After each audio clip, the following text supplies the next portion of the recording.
Hello students, colloid state हमारा chapter चल रहा है। उसमें लास्ट चैप्टर में हमने टाइप्स ऑफ कोलॉइड सॉल्यूशंस देखे थे। आज हमारा जो नेक्स्ट टॉपिक है वो है हमारा purifications of colloid solutions. Colloid solution का शुद्धिकरण कैसे किया जाता है। कोलॉइड विलयन में कुछ विद्युत अपघट्य पदार्थ तथा विलय की अशुद्धियाँ रहती हैं। इन अशुद्धियों की उपस्थिति से कोलॉइड विलयनों का अक्षेपण हो जाता है। अतः यह आवश्यक है कि इन्हें पृथक कर दिया जाए। इसके लिए हम कौन कौन सी विधियाँ यूज़ करते हैं। पहला हम देख रहे हैं अपोहन यानी डायलिसिस। वास्तविक विलयन में उपस्थित कण चरम पत्र अथवा जांतव झिल्ली से छाने पर निकल जाते हैं, जबकि कोलॉइड कण कुछ बड़े होने के कारण नहीं निकल पाते हैं। किसी क्रिस्टलाप को झिल्ली अथवा चरम पत्र से विसरण द्वारा कोलॉइड से पृथक करने के प्रक्रम को ग्राहम ने अपोहन का नाम दिया, डायलिसिस यानी अपोहन। इसमें अशुद्ध क्लोराइड विलयन को जांतव झिल्ली वाले थैले से भरकर जल में पात्र में डुबो दिया जाता है। आयनिक अशुद्धियाँ धीरे धीरे जल में विसरित होने लगती हैं। ये तो था डायलिसिस। अब इसमें एक दूसरा आता है इलेक्ट्रोडायलिसिस। इलेक्ट्रोडायलिसिस जैसे कि आपको नाम से पता है, इसका इसमें दो आपके इलेक्ट्रोड्स होंगे। इस प्रक्रिया में जो अपोहन होता है, डायलिसिस होता है, वो विद्युत क्षेत्र के प्रभाव में किया जाता है। इसके अंदर जो आपका पात्र होता है उसमें पारगम्य झिल्ली वाले के थैले के दोनों इलेक्ट्रोड होते हैं, ऋणाग्र और धनाग्र, कैथोड और एनोड। और जब इसके बीच विभवांतर लगाते हैं तो जो थैले में भरे कोलॉइड कण होते हैं वो उपस्थित आयन विपरीत आवेशित आयन की तरह तेजी से अभिगमन करते हैं और उनके विसरण की गति बढ़ जाती है। इसे हम बोलते हैं विद्युत अपोहन, जैसे कि आपको डायग्राम से क्लियर है। थर्ड है अतिसूक्ष्म निस्पंदन। कोलॉइड कण साधारणतः फिल्टर पत्र से निकल जाते हैं क्योंकि इसमें छिद्र बड़े होते हैं।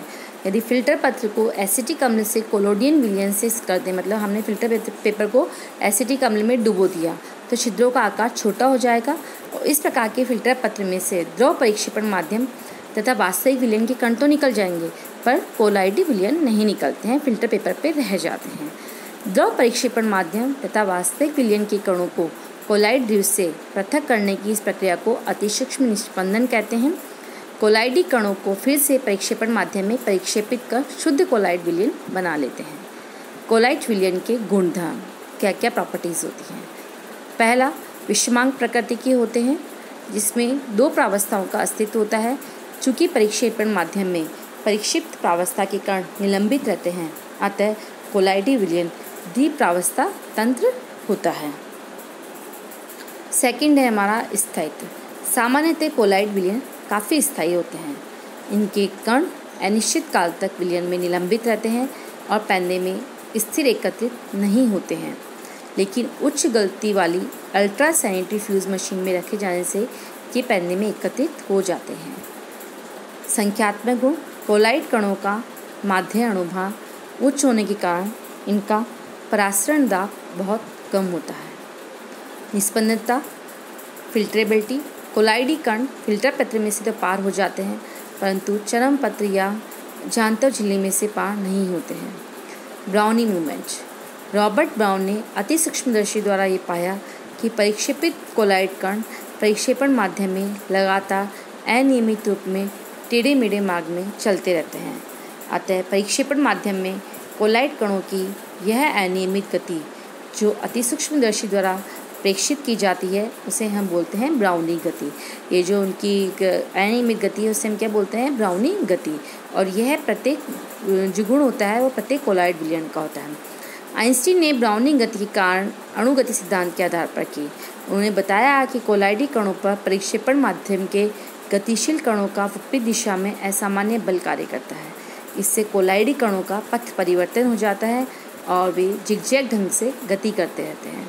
उदाहरणतः सिनेमा हॉल में प्रकाश के पुंज में धूल के जो कण होते हैं वो बेतरतीब रूप से घूमते रहते हैं।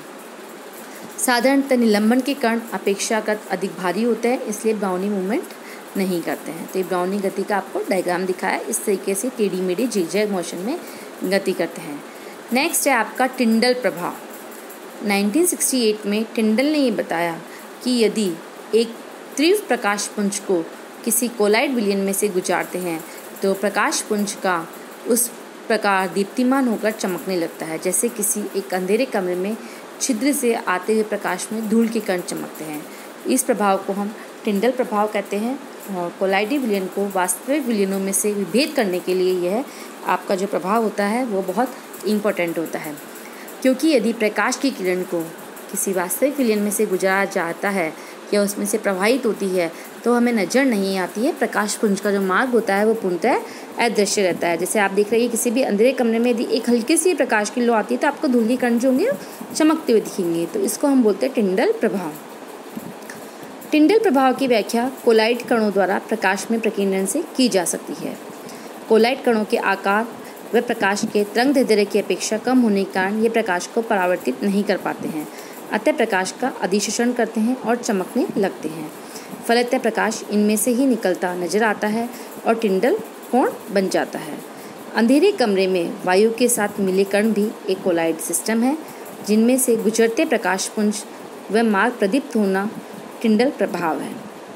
वास्तविक विलयन में अणुओं का आकार अति सूक्ष्म होता है, अतः प्रकाश उतना प्रकीर्णन नहीं कर पाते हैं और टिंडल प्रभाव नहीं दर्शाते हैं।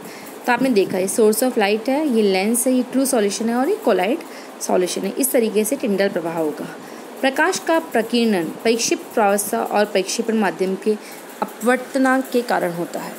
द्रव विरोधी कोलाइड विलयनों के अंतर का मान बहुत अधिक होता है तो टिंडल प्रभाव बहुत अधिक होता है, और द्रव स्नेही सॉल्ट में बहुत अंतर कम होता है तो टिंडल प्रभाव भी आपका बहुत कम होगा। टिंडल प्रभाव कोलाइडी विलयनों और वास्तविक विलयनों में विभेद करने में प्रयुक्त होता है। सूक्ष्मदर्शी की खोज के द्वारा यह आपको बताया गया था। वैद्युत कण संचलन, वैद्युत गुण बहुत इंपॉर्टेंट है ये वाला टॉपिक। कोलाइडी कण विद्युत आवेशित कण होते हैं।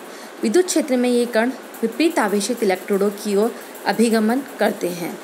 विद्युत क्षेत्र के प्रभाव कोलाइडी कणों के एक इलेक्ट्रोड की ओर इस गमन को हम बोलते हैं वैद्युत कण संचलन। जैसे कि As2S3 सल्फर या स्वर्ण तथा सिल्वर के ऋणावेशित सॉल्ट में विद्युत प्रवाह से कोलाइडी कण एनोड की ओर एकत्रित होते हैं, और एल्यूमिनियम हाइड्रोक्साइड के धनावेशित सॉल्ट में कोलाइड के कण कैथोड की ओर एकत्रित होते हैं और यहाँ पे आवेश रहित होकर ये अक्षेपित हो जाते हैं।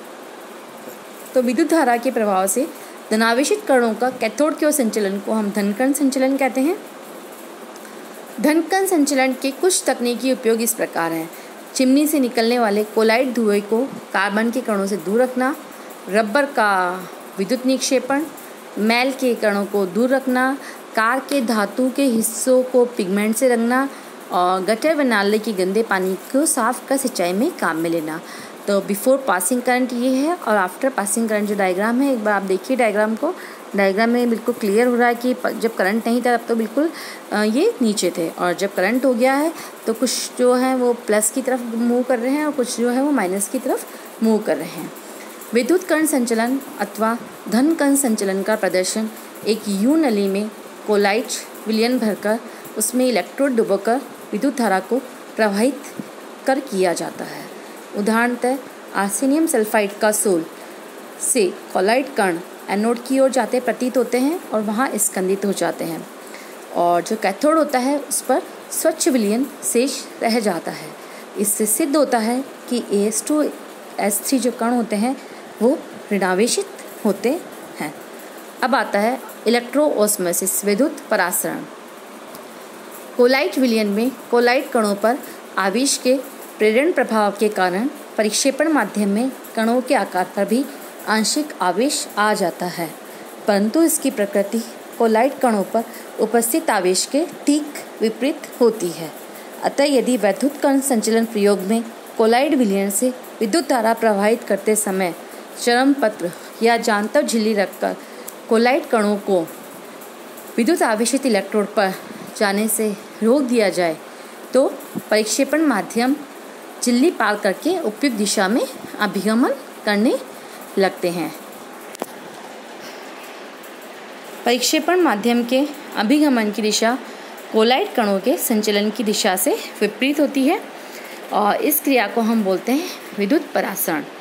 परासरण से अभिप्राय है सांद्र झिल्लियों में से द्रवों का विसरण। विद्युत प्रवाह में कोलाइड कणों को स्थिर रखने पर परिक्षेपण माध्यम का किसी इलेक्ट्रोड की ओर जांतव झिल्ली या चरम पत्र में से अभिगमन, उसे हम बोलते हैं इलेक्ट्रोऑस्मोसिस, विद्युत परासरण। तो ये जो विद्युत परासरण और जो विद्युत कण संचलन है, ये दोनों आपके बहुत इंपॉर्टेंट टॉपिक है। इसका डायग्राम दे रखा। एक नली में 2 जानतर झिल्लियाँ लगाकर उसको हमने 3 भागों में विभाजित किया है। तो जो मध्य का सी भाग है उसमें आपका कोलाइड सॉल्यूशन है और अन्य 2 भागों में परिक्षेपण माध्यम भरा है हमने जल। इन दोनों झिल्लियों के पास में से प्लेटिनम के इलेक्ट्रोड हैं। जब इसमें हम विद्युत धारा प्रवाहित करते हैं तो एक नली में जल का स्तर ऊपर बढ़ने लगता है और इस कारण परिक्षेपण माध्यम चलने लगता है, जबकि झिल्लियों में से कोलाइड कण निकल नहीं सकते हैं। सॉल के जो कण होते हैं वो विपरीत आवेशित इलेक्ट्रोड की ओर चलते हैं पर पार नहीं कर सकते और माध्यम का जो स्तर होता है वो विपरीत आवेशित वाले कक्ष में बढ़ता है। तो देखिए डायग्राम है, इसमें आपने जो बीच वाला जो पार्ट है उसमें तो हमने कोलाइड सॉल्यूशन लिया, तो आपको छोटे छोटे कण दिख रहे हैं और ये ए और बी है, इसमें हमने जल लिया। अब जैसे ही हम इसके अंदर विद्युत धारा प्रवाहित करेंगे तो इसमें जो होंगे ये आपके जो दे रखे हैं इसके अंदर क्या होगा, इनका स्तर बढ़ने लग जाएगा, जल का स्तर। इससे आपको क्या होगा कि जो डिस्पर्स्ड फेज है वो मीडियम है वो चलने लगेगा, लेकिन ये जो कोलाइड कण है ये बाहर नहीं निकल रहे हैं और जो सॉल है उसके कण जो होंगे वो तो अपोजिट उसकी तरफ अट्रैक्ट हो जाएंगे। ठीक है, तो इस प्रकार जो माध्यम है उसमें जल का स्तर जो होगा विपरीत आवेशित वाले कक्ष में बढ़ता जा रहा है। लेकिन इसमें आपको ध्यान रखना है कि कोलाइड जो होंगे, जो पार्टिकल्स हैं उनका विसरण नहीं हो रहा है। तो इस प्रकार विद्युत प्रभाव से कोलाइड कणों को तो हमने स्थिर रखा है और परिक्षेपण माध्यम का किसी और इलेक्ट्रोड की तरफ जो अभिगमन होता है उसे हम बोलते हैं वैद्युत परासरण। इसमें क्या हो रहा है कि जो कोलाइड्स पार्टिकल हैं वो तो क्या है स्थिर हैं, लेकिन जो आपका डिस्पर्स्ड मीडियम है उसका अभिगमन हो रहा है, तो इसलिए इसे हम बोले हैं इलेक्ट्रो ऑस्मोसिस। और जो ऊपर पढ़ा था वो हमने पढ़ा था वैद्युत कण संचलन, जिसमें जो इलेक्ट्रॉन्स जो कण थे वो आपके अपोजिट जो चार्ज वाला जो आपका इलेक्ट्रोड था उसकी तरफ मूव कर रहे थे। नेक्स्ट जो होगी उसमें हम आगे पढ़ेंगे कोलाइडी कणों पर आवेश।